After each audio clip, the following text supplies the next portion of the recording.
Well, now, I believe it's time for the Power Fantasy Awards for Series 13, covering May 28th to July 30th. We're starting, of course, the AA Awards, and I know there's a moment that people have been waiting to see, so let's find out what happened. To qualify, a wrestler must be above the average number of wins, total matches and win percentage, and below the average of losses and draws. The current average, 6.3 wins, 4.9 losses, 1.03 draws, 12.2 total matches, with a 58.4% win percentage.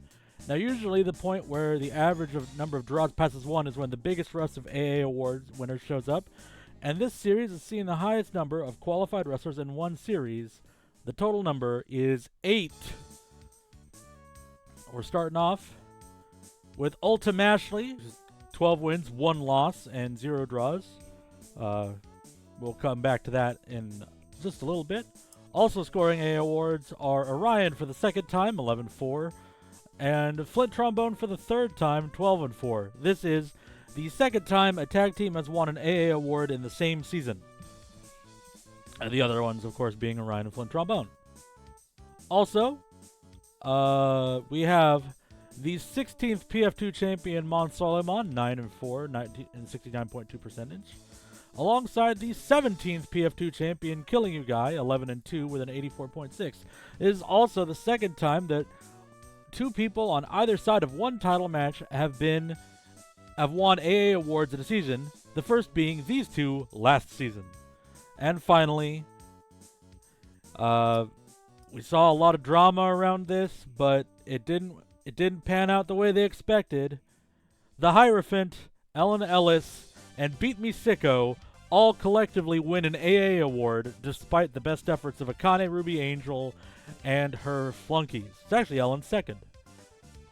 So let's have some fun facts. 31 wrestlers received votes, 9 wrestlers received 10 plus votes. This is the 5th straight MVPF where the majority of top 5 is women. However, the streak of women winning the MVPF has come to an end. They've won the last 6 straight until this one. Here's some comments. Orion. I don't know what it is about this guy. I just fucking love him. Rugby Alcohol. Love how he repped in the war. The Hierophant. The most consistent wrestler here. And Tsunamania.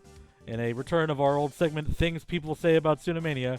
Eerie, destabilizing, stylish, violent. And I figure we'll start there as well, as the top 5 starts with a tie between Tsunamania and one other. Tsunamania, of course, transitioning from her feud with Tom Ryder to Bonami.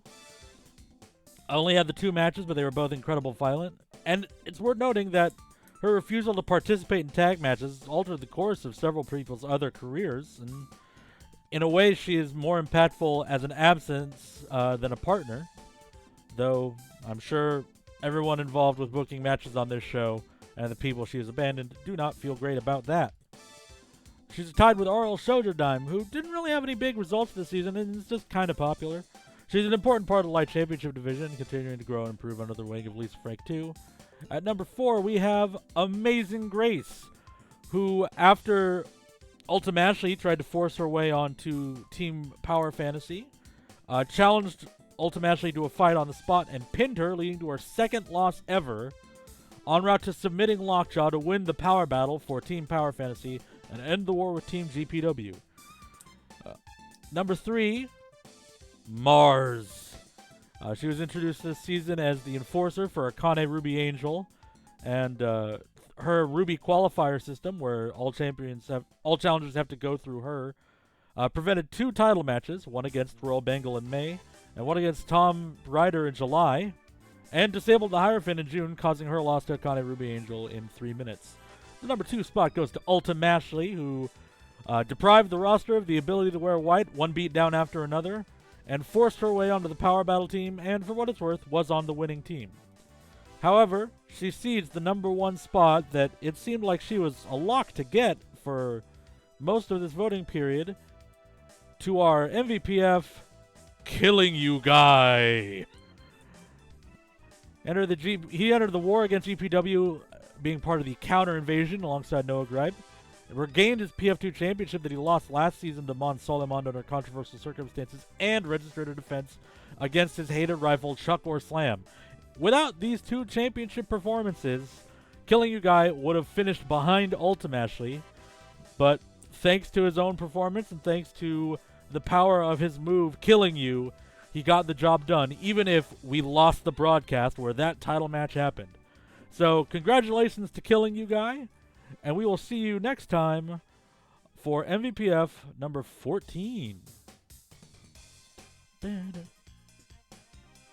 Soundtrack is a fucking bop. It's uncontrolled bops the whole time. Okay, I'm now cutting off the video. Goodbye.